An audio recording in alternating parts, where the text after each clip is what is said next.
All right, the time is 4:30 p.m. and we will call the meeting of the PUD to order and ask that you join me in the Pledge of Allegiance. I pledge allegiance to the flag of the United States of America and to the republic for which stands one nation under God, indivisible, with liberty and justice for all. All right, so at this time, I would be looking for a motion to approve the consent agenda items 1 through 6. My motion to approve the consent agenda items 1 through 6. Second. Motion a second. All in favor, signify by saying aye. Aye. Opposed? All right, consent agenda is adopted. At this time, we will move into audience comments. If you're in the audience this evening wishing to offer comment, please step to the podium and state your name and city of residence.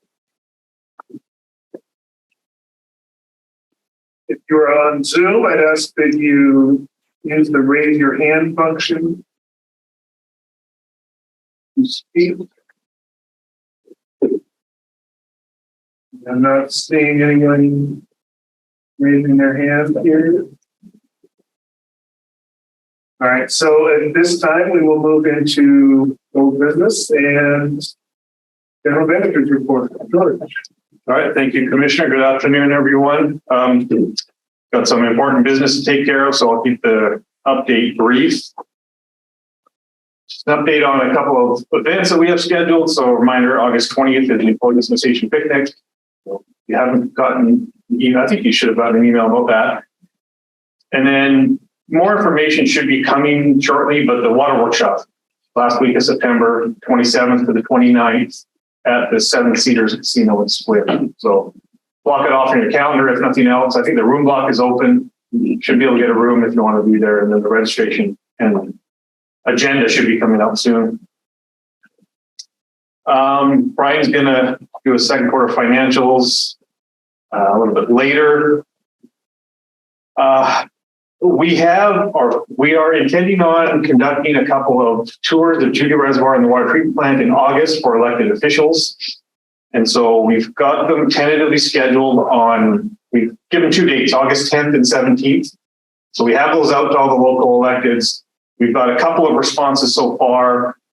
I sent a couple of emails as a reminder this afternoon, so we'll let you know how busy those get, and then invite you to come along as well once we narrow down the dates and the time.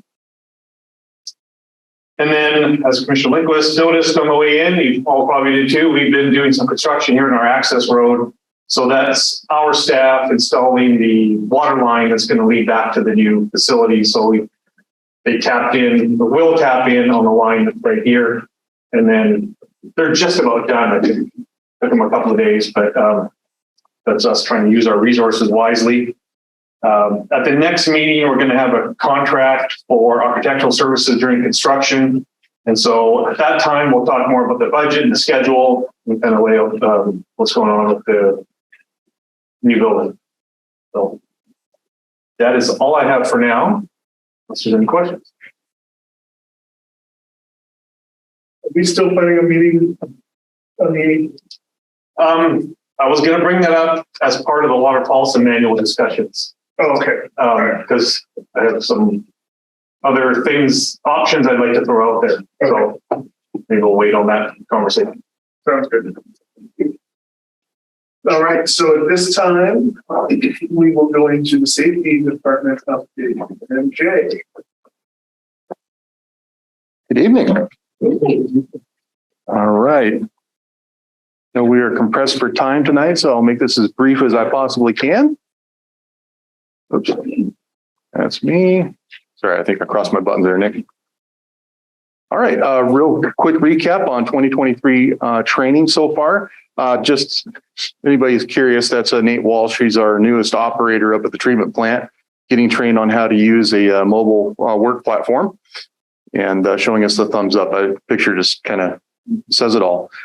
We've oriented, actually that's incorrect. We've oriented 3 new employees. I apologize for that. But gives you an idea of how many hours we've put in just this year, just in training alone, in order to do what we do. It's a lot, and that's just safety and health training. So, it really does say a lot.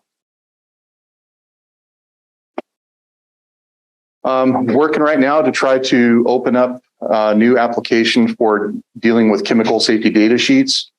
We've been looking at our existing system that we have. It's 1999 effective. It's not quite as cutting edge as we need it to be, and it's not mobile friendly.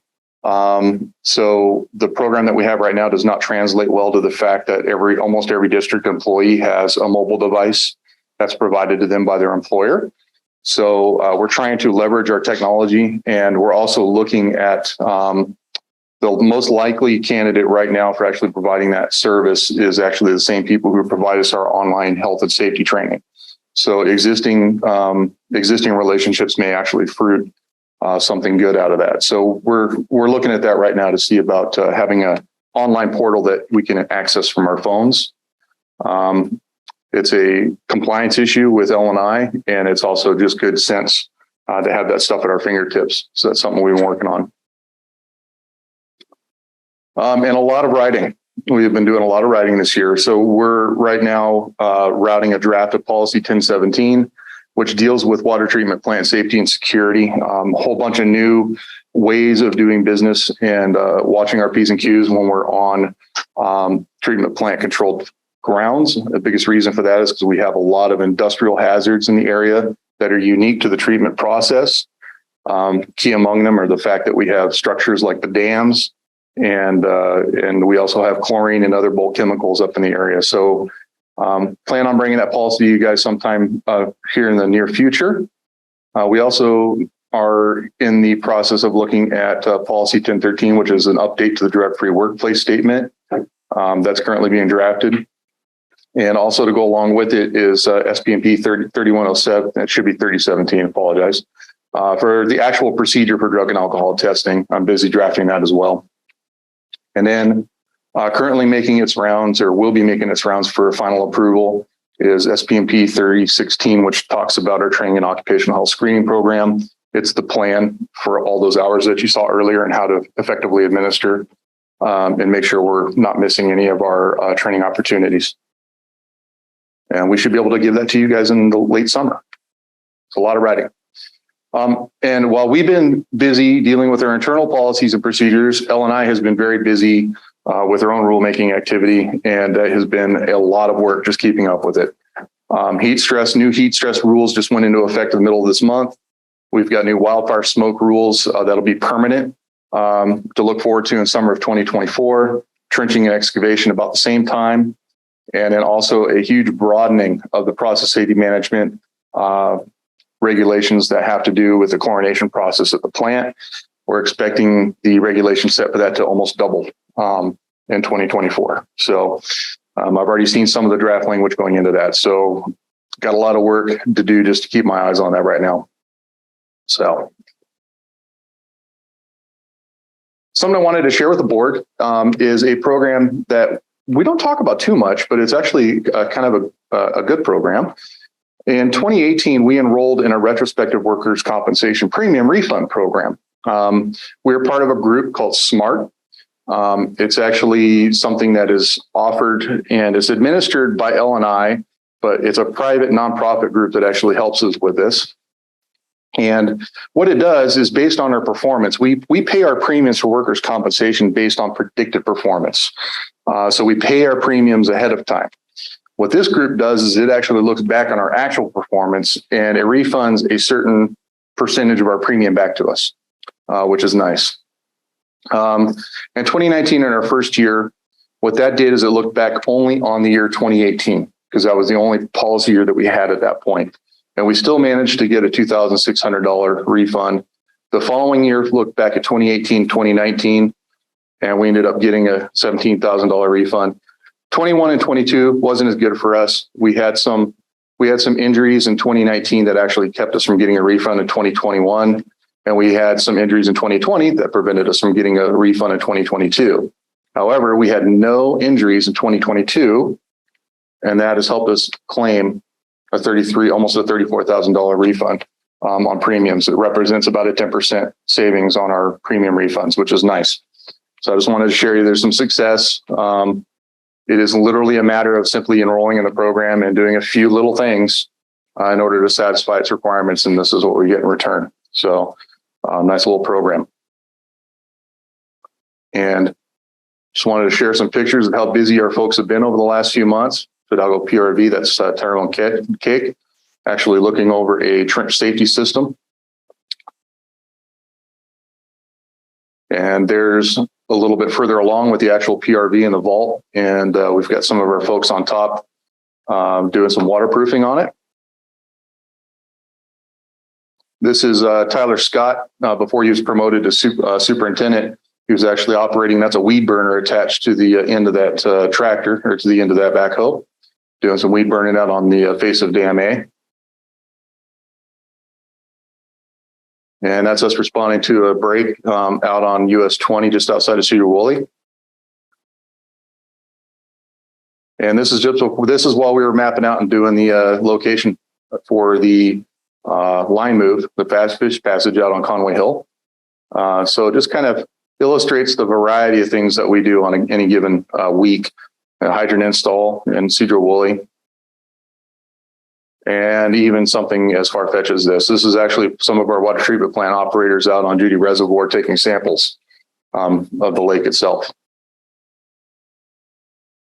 So, wonder if you guys have any questions.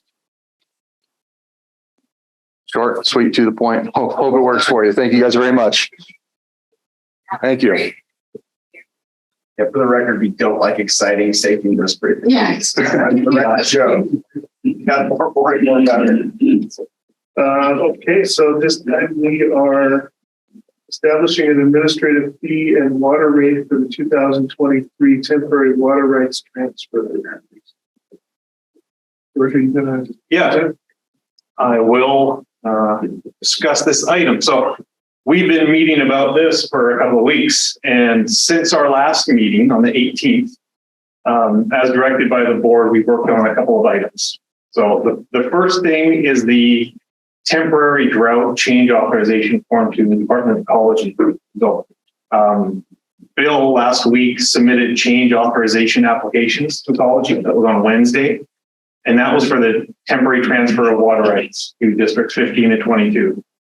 The change authorizations were approved yesterday. So we were returned the approvals on the condition that a drought is declared and an interlocal agreement is signed with each district.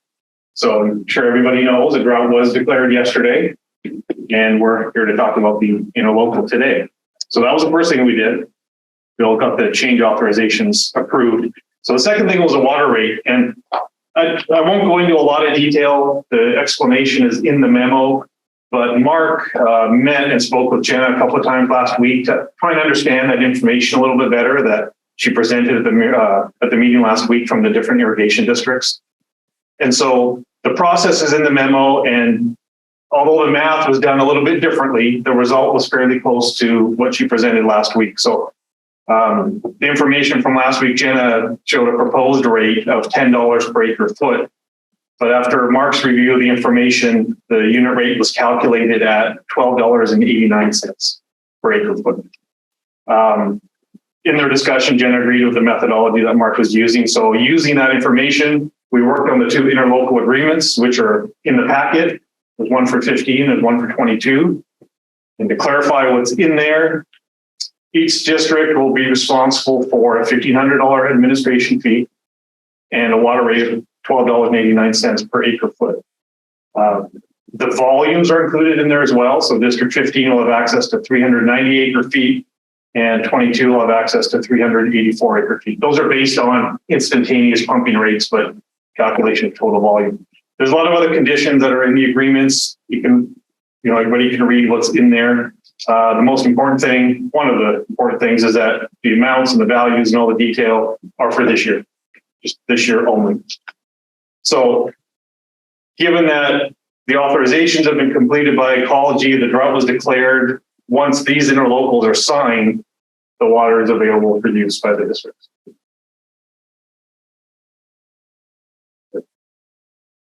So, like a little discussion, a conversation. No, I just, for one, really appreciate all the staff work that's gone into this. And then also the collaborative nature of working with Jen and the irrigator staff to come up with a solution that works for everybody, because it's not always the case, especially around water. Also appreciate, George, your team saying, even when we were leaning towards the solution, the math that was brought to us, that needed to be made our work product. And I appreciate the turnaround, the quick turnaround on that. And it's I think it's a great example of trust but verify that really moves the whole thing forward at the community level. So kudos to the team on that. Yeah, I definitely appreciate all the work that went into this. I mean, it's a very hot topic. It's very, I'm very proud of where we came to in the collaboration between the drainage districts. I mean, they are a public entity. They have commissioners just like we do, and to have that intergovernmental collaboration is key in these issues. And I'm very proud of where we are right now. I know it took a little bit, but as I said, last couple of meetings, it's worth doing right, and it's worth having these conversations together. And I'm just very proud. I'm very, very happy to see what's in front of us here today.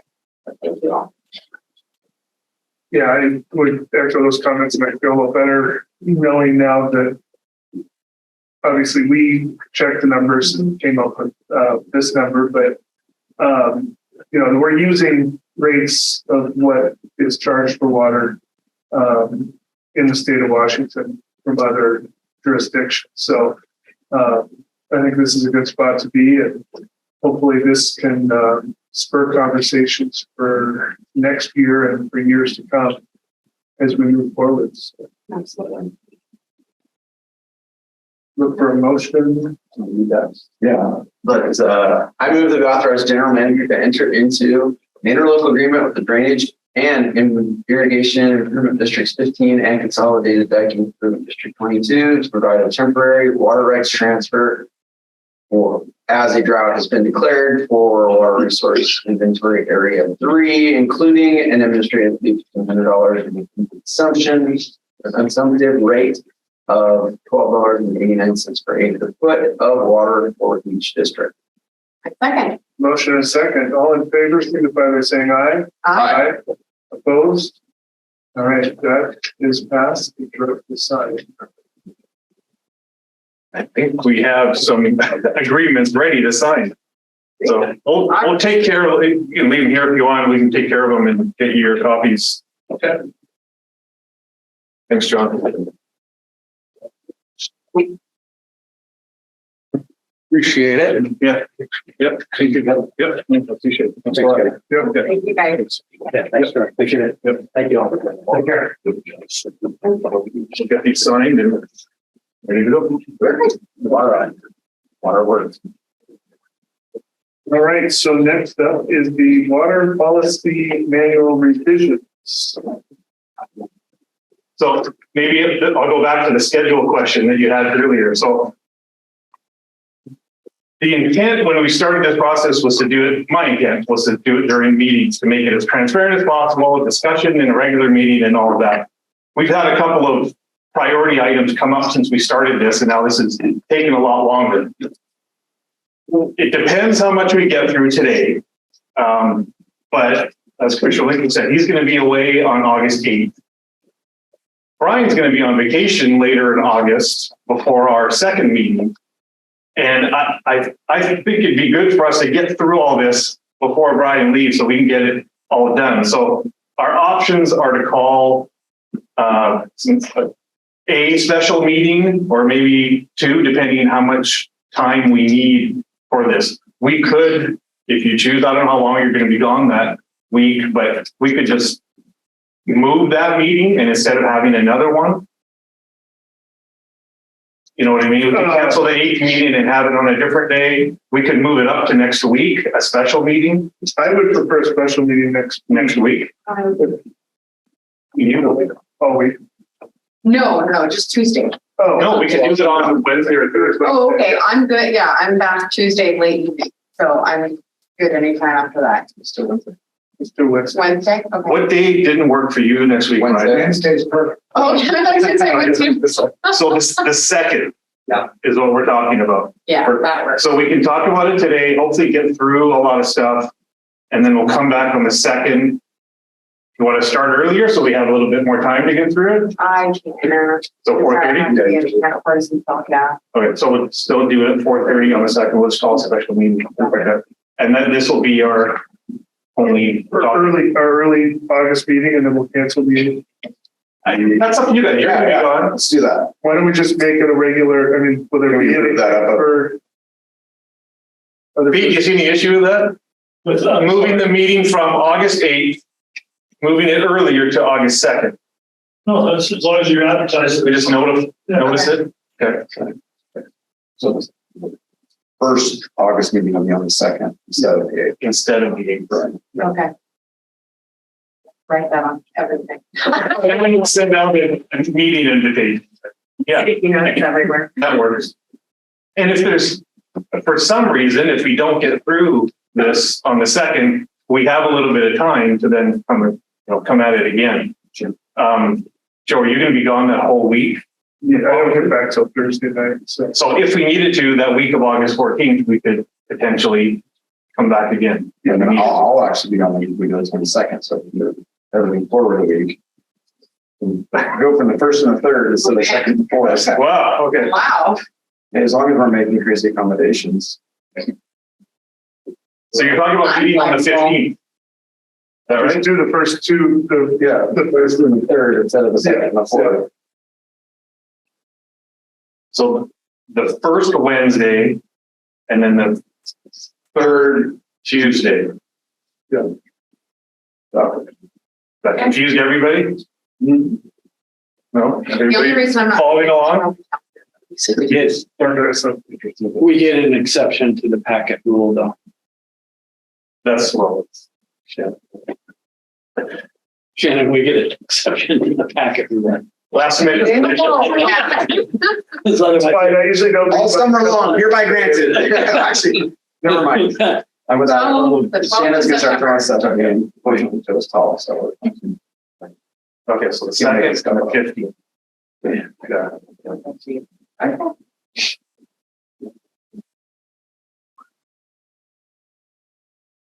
All right. Yeah.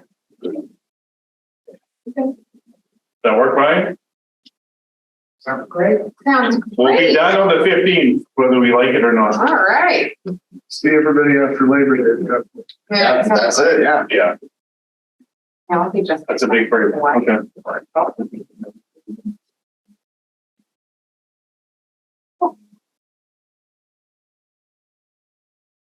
All right, Brian.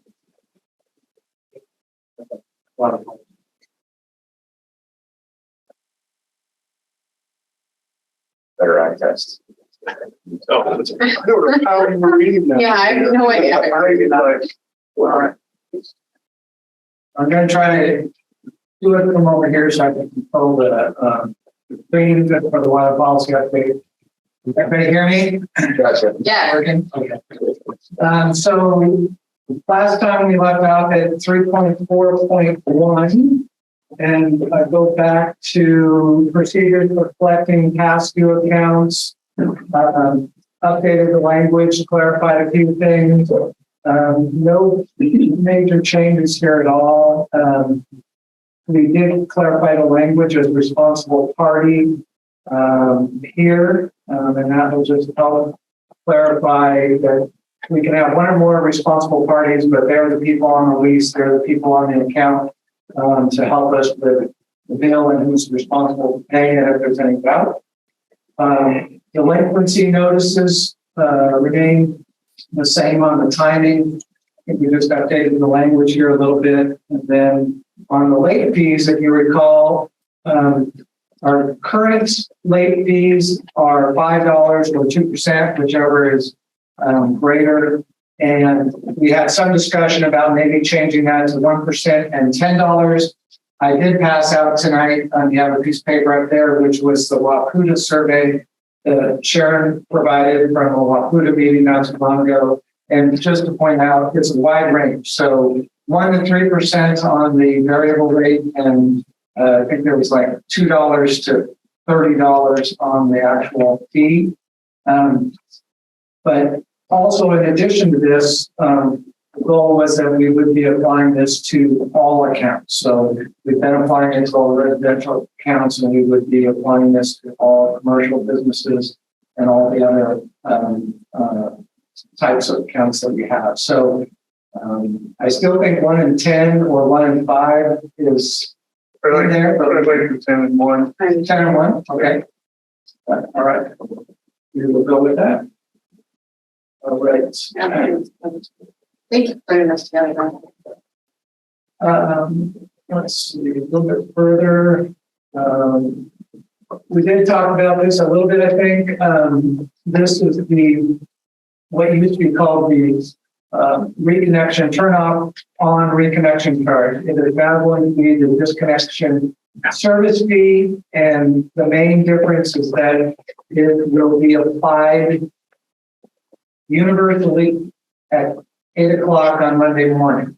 So all of our notifications are due prior to that date and time. There is about a 60-day time period from the bill all the way until when it would be shut off.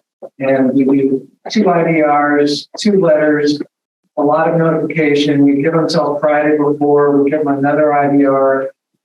They have all weekend to pay, but at 8 o'clock on Monday morning, we're going to run the list. And when we run the list for that final disconnection, it actually applies the $80 disconnection service fee onto each account. So this is to prevent people from trying to call in before the truck gets to their house. It's equitable and fair to everybody. It doesn't matter if you're first or last on the list, and you get to you on Monday or Wednesday, everybody is treated the same. And that's why it's called the disconnected service fee and not the actual turn on, because some people say, well, we didn't do what we said the fee is for. So does that make sense for the clarification and changing? Yes. Okay. Yes. Yeah. It is a change.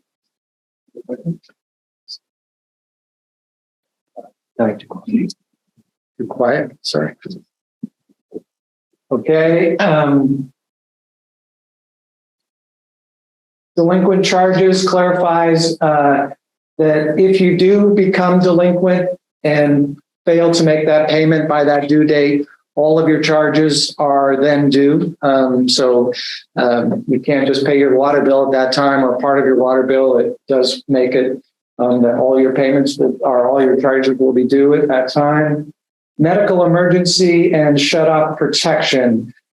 This is for certain people if you had dialysis or some other condition at home. We had this policy and procedure, but not spelled out in quite this manner. It clarifies what the criteria is and what we would require from a doctor.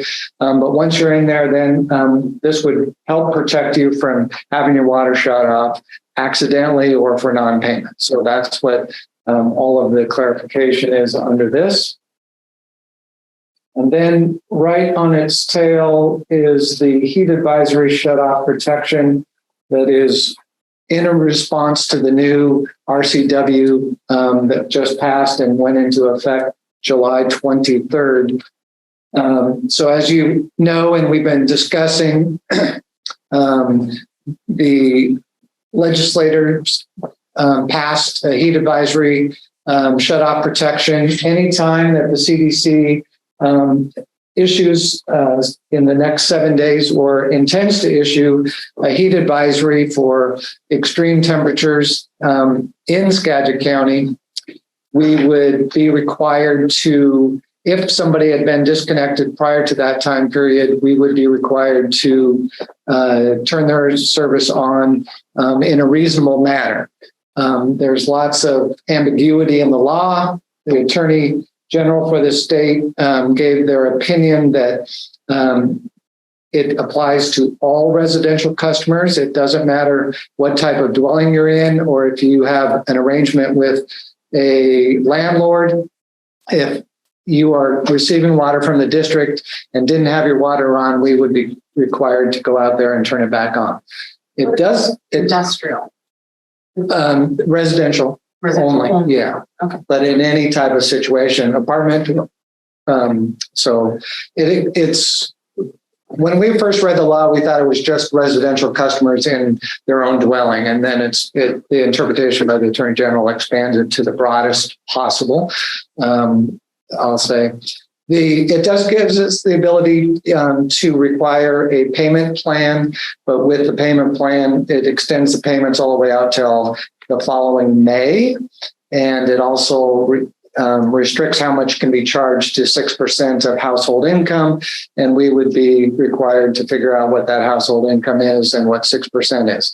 So when we've been discussing this internally, at least, luckily, so far, we haven't had many heat advisories in this area, but the interpretation for what we would do policy-wise would be every Monday before we do the disconnection list, we will be looking forward to see if there's a potential or a chance that there'd be a heat advisory in that week or in the coming days. And if there is, we will probably choose not to disconnect anybody. And then we can wait till the following week or until the heat advisory is off, or even wait till 2 months later and all the way till the next cycle for those particular houses or that particular cycle. And the reason we might just wait 2 months is that the likelihood of it continuing or having another one for that same cycle is almost non-existent here, unless temperatures continue to rise for a great period of time. So it might just be easier for operations to not have to go out and disconnect and then go right back out and turn it back on if that's the worst case scenario. So it's kind of, that's what we've come up with so far. We have the systems in place so that we could just delay it, until the heat advisory is over and then run the cycles again. But it does start making it more challenging for customer service staff and our software program to actually keep all of those in order. So the letter system and the notifications all are trigger points in the system, and that 60-day window for a billing cycle and a shutoff. If we start changing those dates, we got to be really careful system-wise and also just on the customer side to make sure that we're still abiding by all the RCWs and laws, but also getting all those done proper sequence. So we'll see how it goes forward, but that's what we're proposing right now is that we would just wait on that. So they also have to request for, if their service is already shut off, they have to actually request of the district to be reconnected. They do have to request, yes. And there can be no fee based on, there can't be a fee for that reconnection. Or is that still up to interpretation? I would say that is up to interpretation. The fees we would say would still apply, but it would, so then we have to offer a payment plan, which we don't currently offer payment plans. And we would offer a payment plan all the way out till May. So we're 9 months out maybe. And then it triggers the, now, if they choose to pay whatever we came up with on a shorter plan, they could, but we would have to be able to offer them the payment plan all the way out till May and 6% of their household income. We're not prepared to take all of that financial information and calculate.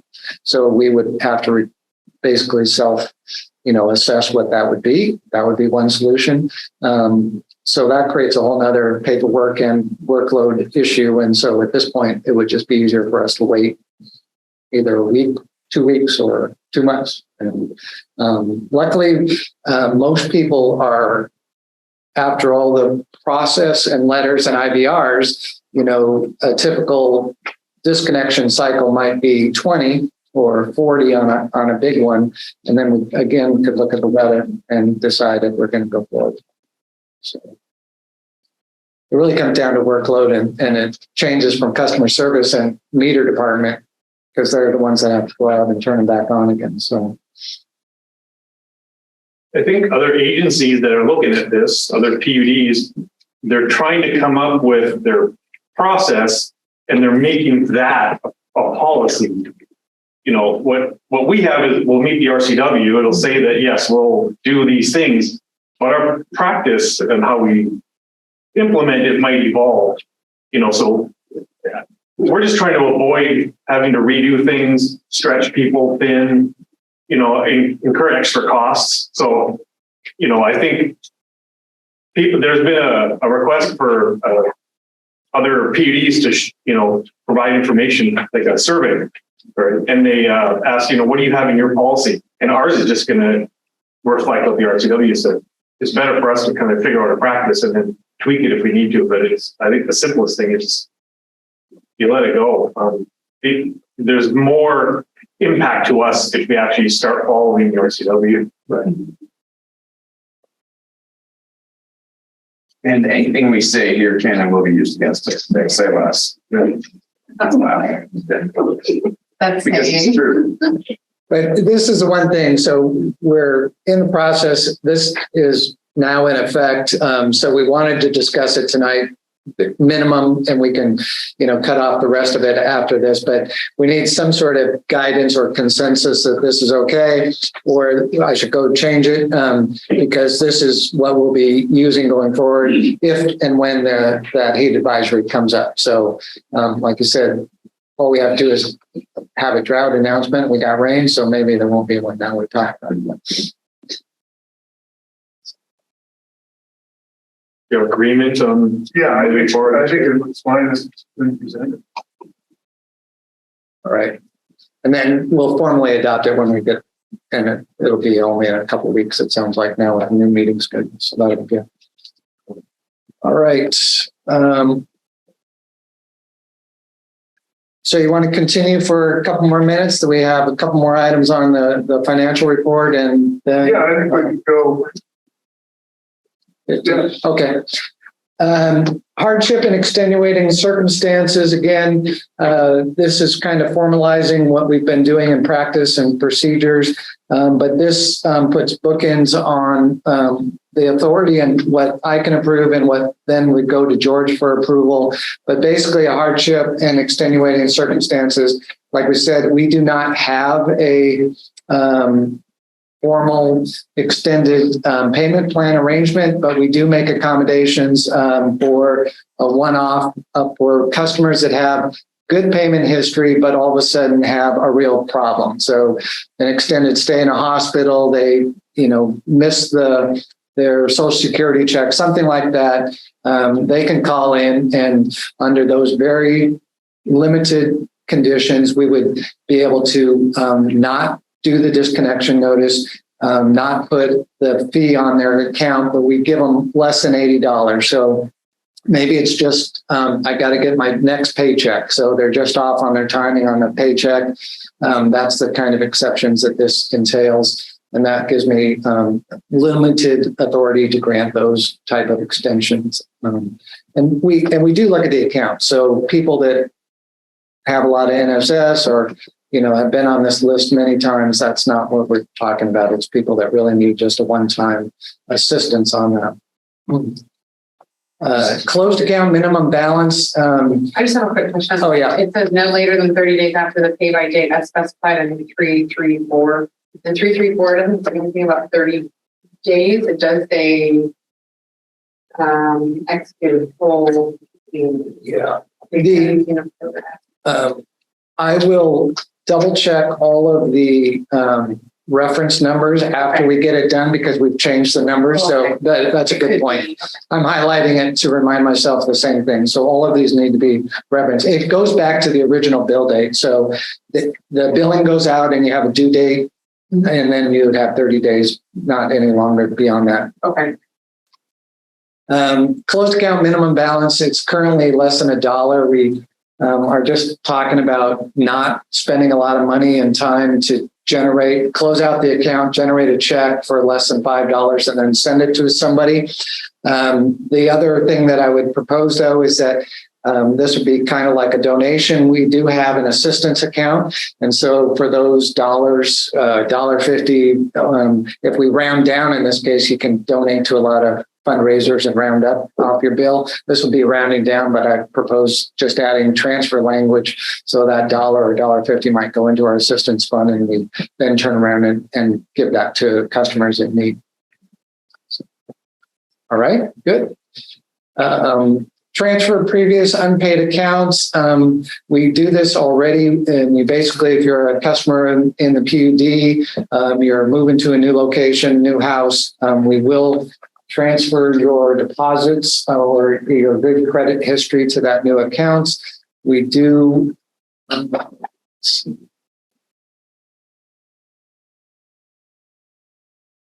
guess that remains the same. I thought that was modifications. So billing adjustments.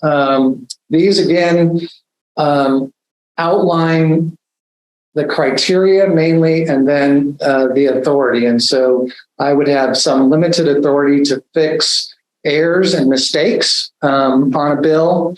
But basically anything above just an accounting error or a billing error or a processing error would involve George, and we would package up all the information, bring that information to George, and that would be the determiner of if we could make an adjustment. So again, these are, I won't say routine, they don't happen very often, but occasionally we find that we've made a mistake, and it's just to take care of those mistakes in that formalized policy.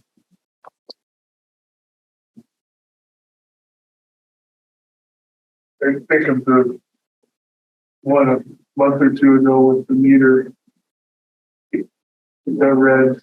Oh, yeah. Yeah, I mean, that's a good example. That's a good one. Yeah. And there's some more clarification here coming up on 3.5.2 and 3.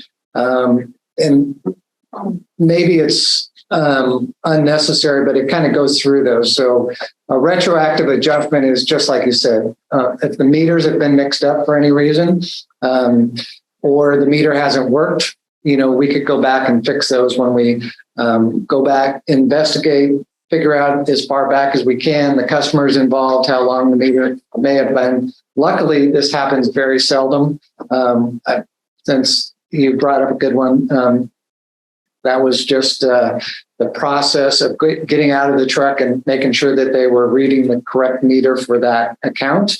And then the other time we've had a meter where they've actually been mixed up. So when they installed them, we've been wrong for several months or even a year, and they've been reading them wrong. So we go back and undercharged on one account, overcharged on the other, and we make them up. And then we'll get to leak adjustments. So about a year ago, July of last summer, we updated the leak adjustment policy and procedures. This language is what is currently in effect. It's the new leak and policy procedures. We are clarifying and only not changing, but we did want to give opportunity to give you a little bit of information and update, and then also have some discussion about it. So maybe we'll just do this one last item tonight, and then we'll be most of the way through the policy and the bigger ticket items. So a year ago, we limited leaks to the service line between the meter box and the dwelling. Leaks that happened in the house or under the house from that point on were no longer covered. This included leaky toilets, leaky faucets, leaving your sprinkler hoses on overnight. Anything that is not a true accident that you probably didn't realize was happening, but an inadvertent thing like that was no longer covered by the policy. We also limited leak adjustments to the maximum of $1,000. And we clarified that you were eligible, that dwelling was eligible for a leak adjustment once every 5 years instead of once every year. So those were the major changes that we took place to doing that. And I can safely say that since then, we have definitely had fewer leaks that qualify, but we have had several leaks that were greater than that $1,000. So we have had customers and feedback from people on that. I think in general, people always would like to be fully compensated if it was a leak. This limits the exposure from the district standpoint.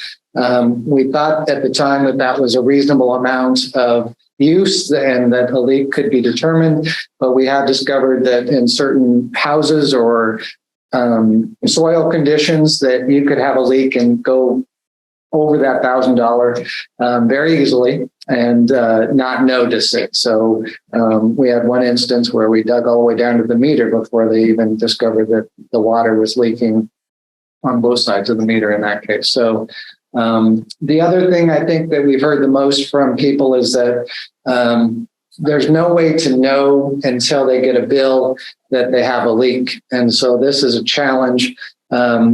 At any given point in time, the meter crews out there, our leak detection ability is when they read that meter and the 24 hours before that.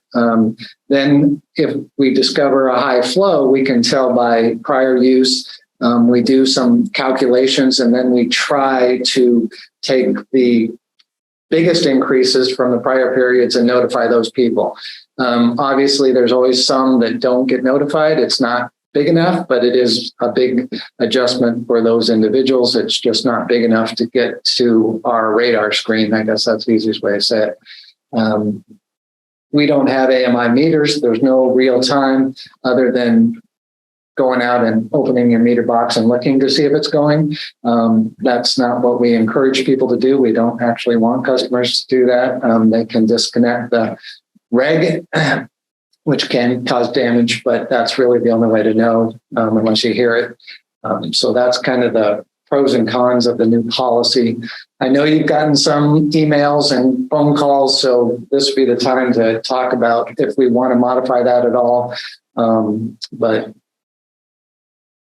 I mean, I was just going to say, I haven't heard much since we implemented this policy. The only one that has come to my attention, I think, in the last year was the meter mix-up. okay. There was a dollar amount one that came out at the very January. Just because the amount was so high? The amount was so high. It was like a $7,000. Something. It was pretty high. Yeah. Been a couple in the 3s and 4s in the last year that we were alerted of. Yeah.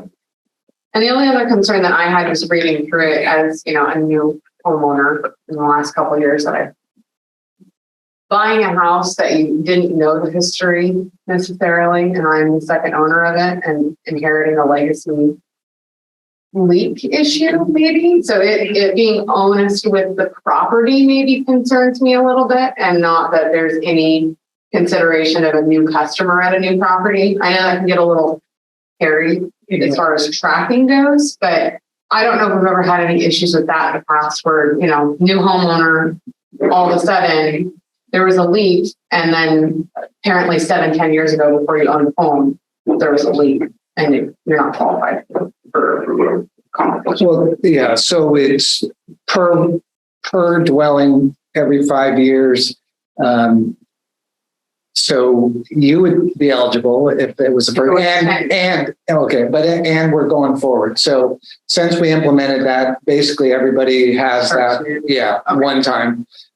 So that's one. You bring up a new homeowner. I mean, we do encourage in the newsletter and on the website to make sure you insulate your pipes. That's the biggest thing. But it was really to prevent renters and landowners from getting it multiple times because it changes from that. So that's why it goes to the dwelling instead of the tenant or the occupier. I guess that's a better way to say it.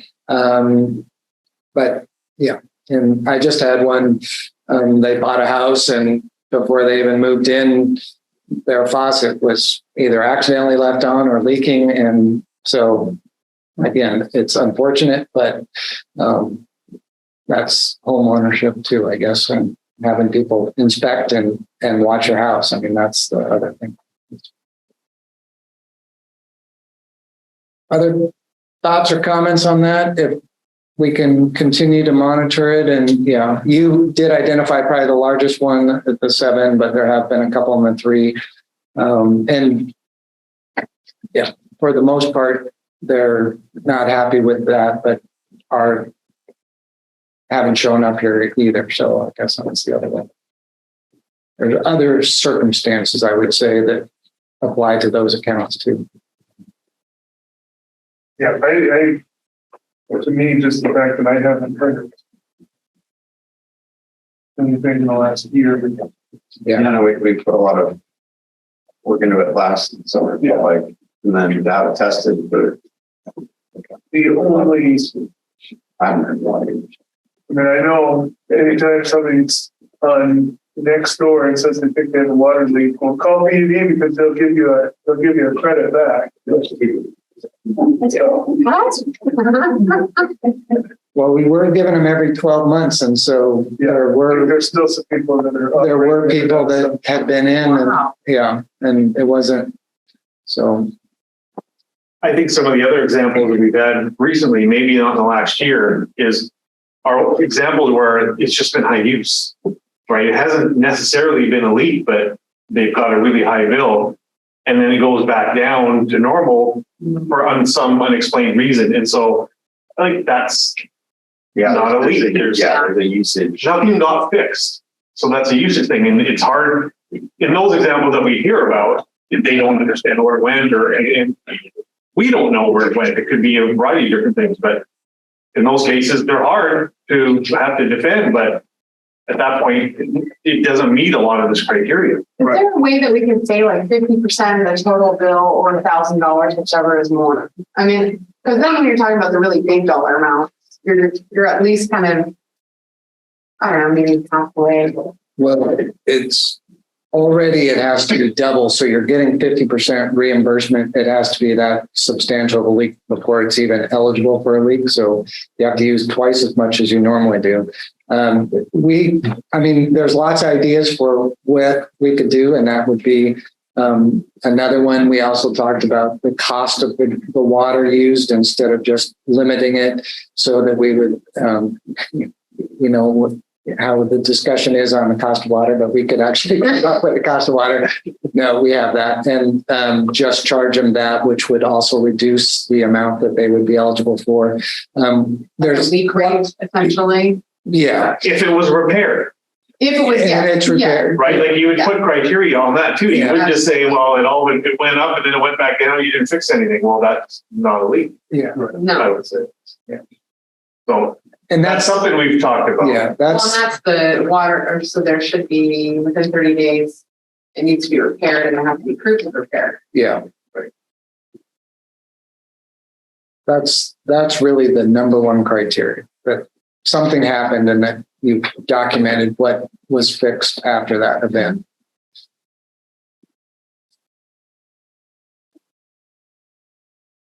So the bullet says the water bill must be at least 2 times the average usage for the same billing period over the past 3 years. So you take 3 years worth of data, average it, and then it's got to be double that before it qualifies. Wherever we have the data. Yeah. That's just a shortcut to the usage issue instead of a leak. So, Yeah. I mean, and that's policies for it. We can also look at it. And sometimes going back to the similar billing periods in previous years shows there's a spike, like there's stuff that goes on. And even just 2 months later, sometimes people forget what they did. Yeah. That's happened quite frequently, I think. It's not, Sharon and all the CSRs are in a tough spot because they're put in a position of having to explain where the water went in cases like that. I don't know. You You used it. You can't do that. So they get put in a tough spot. Yeah.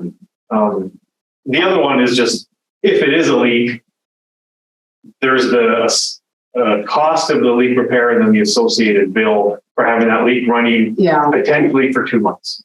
And that's where these $3,000 and $4,000 bills come in. But yeah, Brian said it earlier, like we don't have AMI, right? For us to implement AMI would be very expensive and an overreach for just this issue. Yep.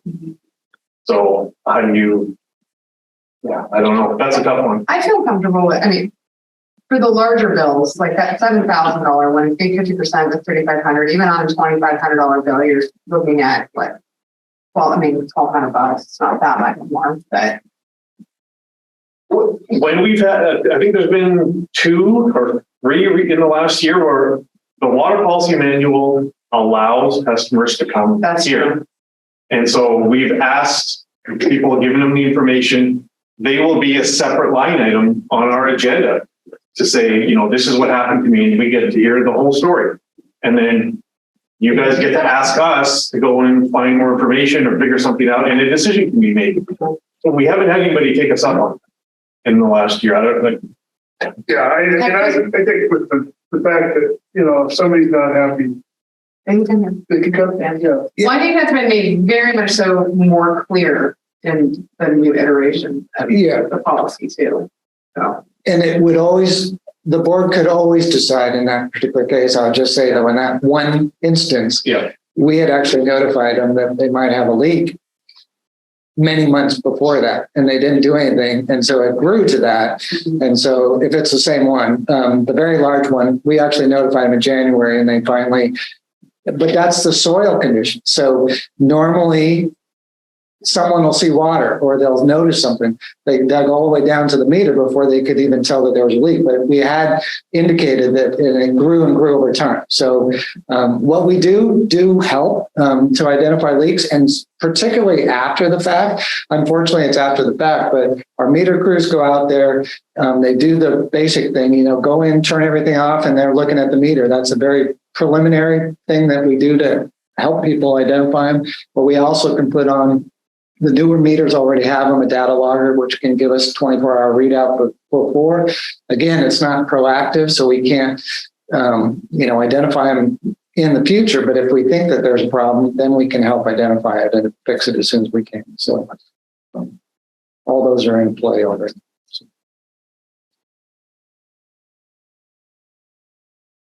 All right, I think this would be a good spot to stop, because I do have to do the finance report too. So you'll get to hear more of me.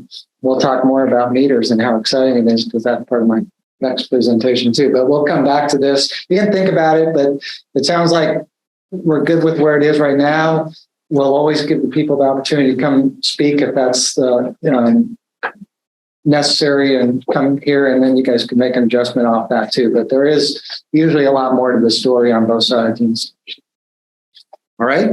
Okay. excellent.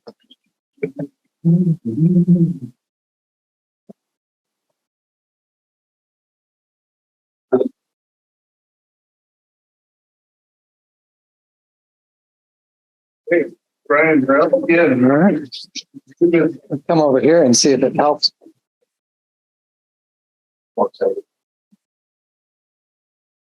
Okay. So this can be pretty quick. Second quarter financial report. But just as we were talking about the consumption comparison for the first, the last 3 years for the first 6 months, let me figure out the pointer. But you can see we're trending pretty well for the first 5 months of the year, all the way through May. I mean, there is variation between the years. We got 21, 22, and 23 on here, but all the way through May, we were actually 1.5% below last year in consumption. So this is in cubic feet of water. But you see it in June, we had this huge spike. So we're 48% higher than last June, but last June was less than in June of 21. So the drought declarations are starting to match up with our seasonality. They're matching up with our consumption, but it's very interesting, and Sharon's here, but when we're talking about meters, so this creates all kinds of questions and concerns about their meters. They say, I can't possibly be using that much water. They look on their bill and it compares it to last June, and your graph looks like this, just like this graph. And so we're telling people that, the district exhibited 48% increase. Other individuals had larger increases, but it's a one-time, their household use to a year ago. But we also had a number of people that called in, and customer service would compare them to August of last year, and that consumption matches. So what this is we have extremely dry spring, no rain in June and July. And so we had a lot more consumption. And this is the hard part that people don't remember and don't recall, that my consumption changed. I watered my plants, I washed my car. It does follow through on the revenue comparison. On this one, I've got last year. Sorry, I can't use a pointer. January is red, and then budget is green. And so again, for the first 5 months, we're tracking right to last year with a small increase. And then in June, we had over $3 million in water sales in June. So that is typically an August billing, not a June billing. So this year, everybody's using more water and the bills reflect that. Revenues are just under $15 million for the 6 months. We are about 10% ahead of last year, and we're about 6% ahead of budget. All categories are higher, except we're about 93% of budget to actual, but that's for resale, which is a very small portion of our water sales. So we're trending very nicely for the first 6 months. Operating expenses is $8.1 million. That's reasonably flat. We were about 1% ahead of last year, and we're about 86% of the budget. And so just a couple of the highlights. Salaries, wages, and benefits. We're actually a little bit below last year. And this has to do with we're a couple positions short, at least compared to last year at this time. The superintendent, which just was filled, and then also Brant retired. So we are one construction project manager less than we are a year ago. That has been replaced with a consultant. So that expense shows up in professional services instead of on that one. Water treatment plant, power and chemicals, that shows negative 3%. We are actually 10% up for the utility bill on the power, and the negative has to do with the amount of chemicals that have been purchased so far or the deliveries of those purchases. The overall expense for chemicals is up. We just haven't purchased as many in the first 6 months compared to last year. Repairs and maintenance, tech, SCADA support, and professional services. All three of these are below last year and below budget, except for tech, SCADA.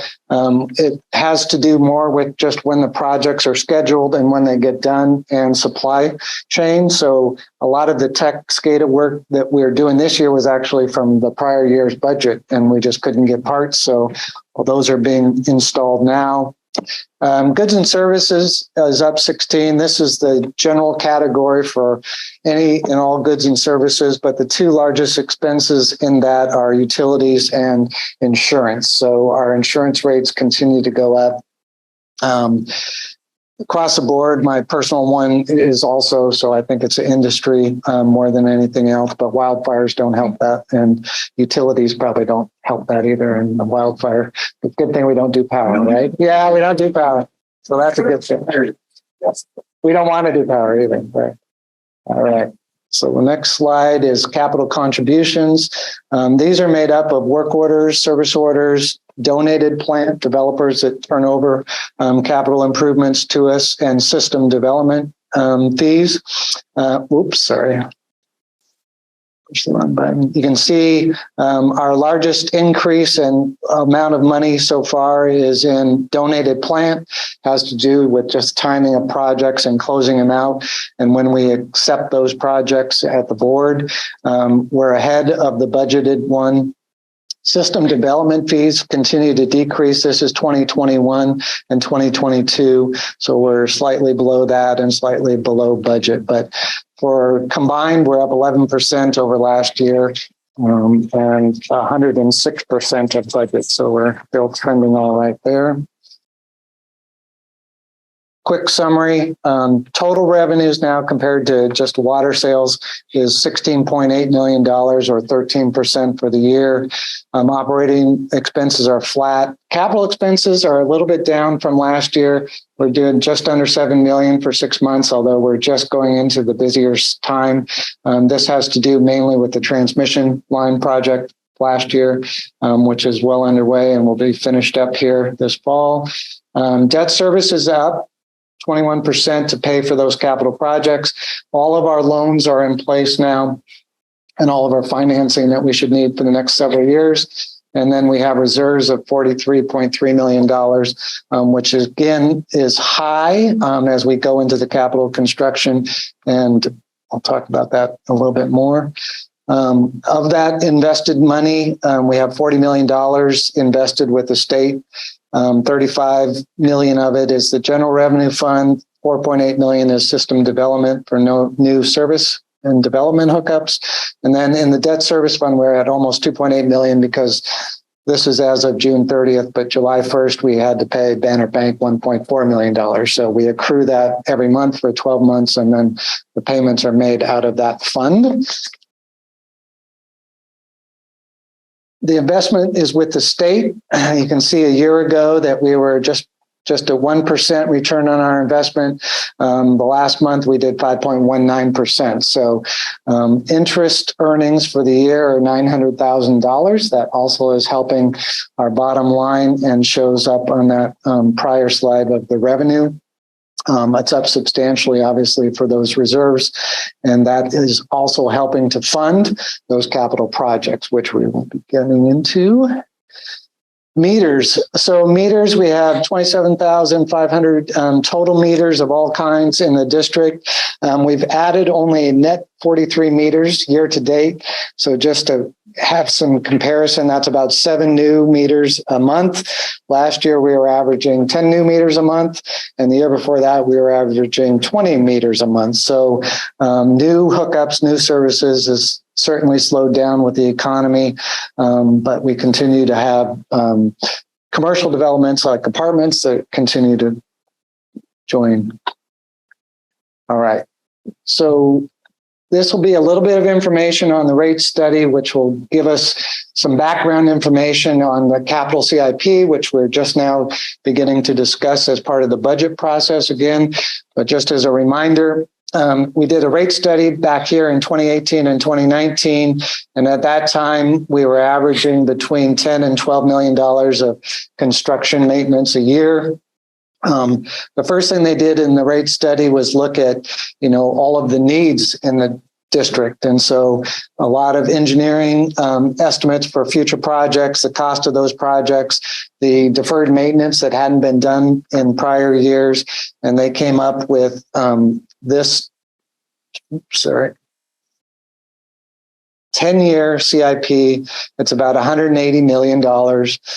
It was front loaded with all these big capital projects that we're doing right now. And it's about $80 million in 4 years.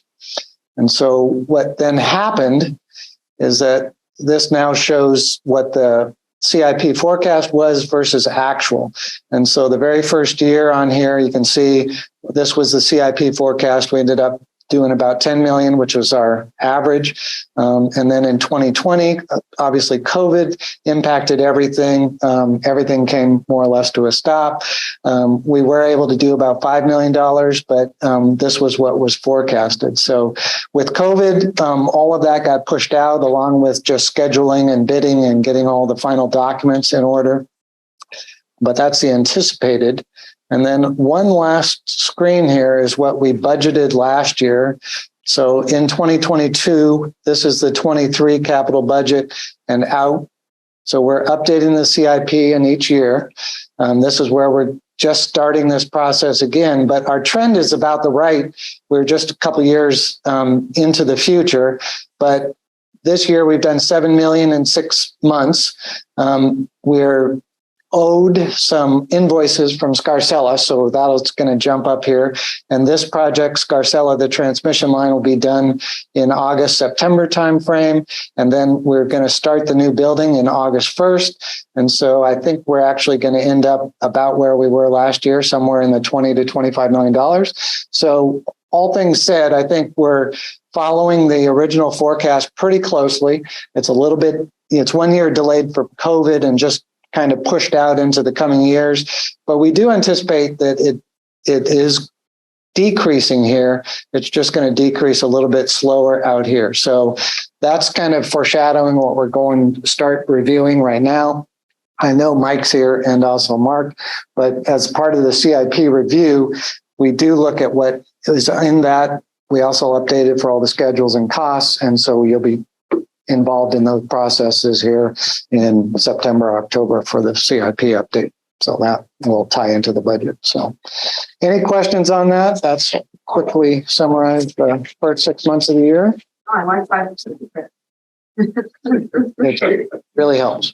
So, all right.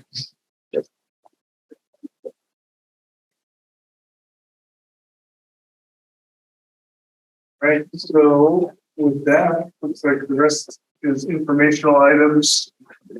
In your packet tonight, we've got an APFE that was updated and monthly budget status,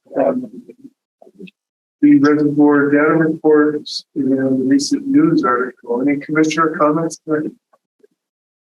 So I just wanted to thank you, Joe, for going out of your way to participate in the meeting last week and for everyone for getting out over the goal line. And I might have had more people watching and listening to the meeting where I was at the rest area at State Park, because I was parked under the only tree with shade there. And a tour bus pulled up and they all were huddled around my truck, and I had the sunroof open and I'm going, what are they doing? What is that? And then I realized there was a tree there. that's awesome. What did they think of the water rate? Yeah, right. It was hot. It was hot. All right, so if there's nothing else, we will adjourn at 5:41 p.m. You